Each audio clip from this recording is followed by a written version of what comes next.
കുരുക്ഷേത്ര യുദ്ധത്തിന്റെ ആദ്യ ദിനം കൗരവരുടെ സൈന്യബലം കണ്ടുകൊണ്ട് ധർമ്മപുത്രർ അർജുനനോട് ആരായുന്നു. ഉണ്ണി, ബൃഹസ്പതി മഹർഷി പറഞ്ഞതിനെ സ്മരിച്ചുകൊണ്ട് ഞാൻ നിന്നോട് പറയുന്നു. വലിയ സൈന്യത്തോട് ചേർന്ന് ചെറിയ സൈന്യം എങ്ങനെയാണ് പോരാടേണ്ടത് എന്ന് നിന്നോട് ബൃഹസ്പതി മുൻപൊരിക്കൽ പറഞ്ഞിട്ടുണ്ടല്ലോ. കുറച്ച് സൈന്യമായാലും അവരെ ചേർത്ത് പരത്തി നിർത്തി വലിയ സൈന്യത്തോട് എതിർക്കാമെന്ന്. അതിന് നമുക്ക് പറ്റിയ വ്യൂഹം സൂചി വ്യൂഹം ആകുന്നു. നമുക്ക് ശത്രുക്കളെക്കാൾ കുറവാണല്ലോ സൈന്യം. അതുകൊണ്ട് തന്നെ ബൃഹസ്പതി പറഞ്ഞതുപോലെ നീ വ്യൂഹം ചമയ്ക്കുക. ഇപ്രകാരം ധർമ്മജൻ പറഞ്ഞപ്പോൾ അർജുനൻ മറുപടി പറഞ്ഞു. രാജേന്ദ്ര, ഇതാ ഞാൻ ഭവാന്റെ വ്യൂഹം കെട്ടുന്നു. അത് അതിദുർജയവും അചഞ്ചലവും ആകുന്നു. വജ്രപാണി ചമച്ച വജ്രം, അതായത് വജ്രവ്യൂഹം എന്നാകുന്നു. ആഞ്ഞടിക്കുന്ന കാറ്റുപോലെ എതിരാളികൾക്ക് ദുസ്സഹമായ ഭീമൻ നമ്മുടെ മുൻപിൽ നിൽക്കുന്നു. അതങ്ങ് ഓർക്കുന്നുണ്ടല്ലോ.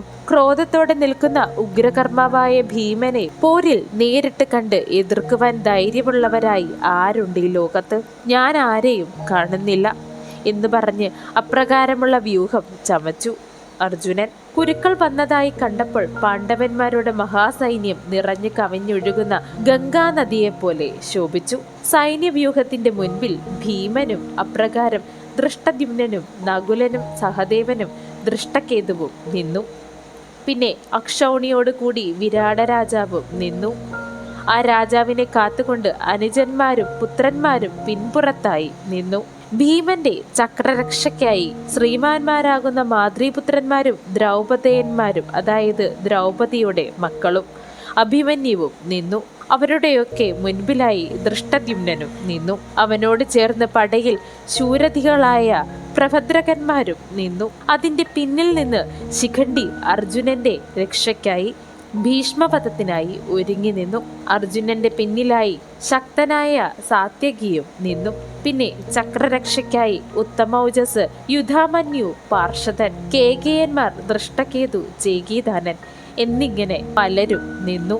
ഭീമന്റെ വജ്രം കിട്ടിയ ആ ഗദ കയ്യിലേന്തി വീര്യത്തോടുകൂടി നിന്നു.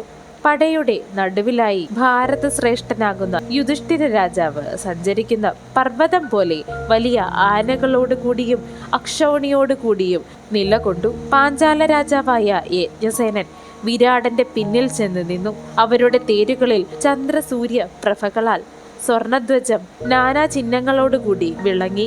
അതിൽ പിന്നെ അവിടം വിട്ട് ദൃഷ്ടദ്യുമ്നൻ അനുജന്മാരോടുകൂടി മക്കളുമായി ധർമ്മപുത്രനെ രക്ഷിച്ചുകൊണ്ട് നിന്നു. അതായത് കവചം പോലെ തന്നെ നിന്നു.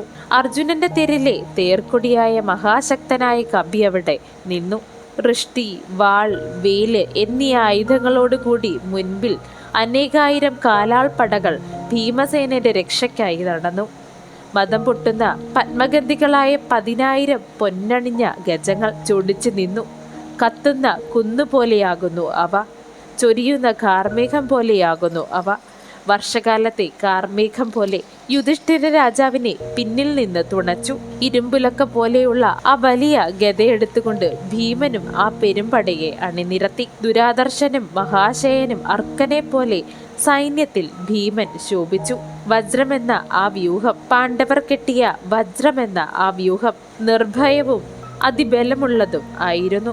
അതിലാകുന്നു ചാപമാകുന്ന മിന്നൽ കൊടിയോടുകൂടി ഗാന്ധീവി ഭരിക്കുന്നത്. പാണ്ഡവർ കെട്ടിയ ആ വജ്രവ്യൂഹം തകർക്കുവാൻ ഈ ഭൂലോകത്ത് തന്നെ ആരുമില്ല. അങ്ങനെ യുദ്ധത്തിന്റെ 1-ാം ദിവസത്തെ വ്യൂഹം പാണ്ഡവന്മാർ കെട്ടി കുരുക്ഷേത്രത്തിൽ നിലകൊണ്ടു.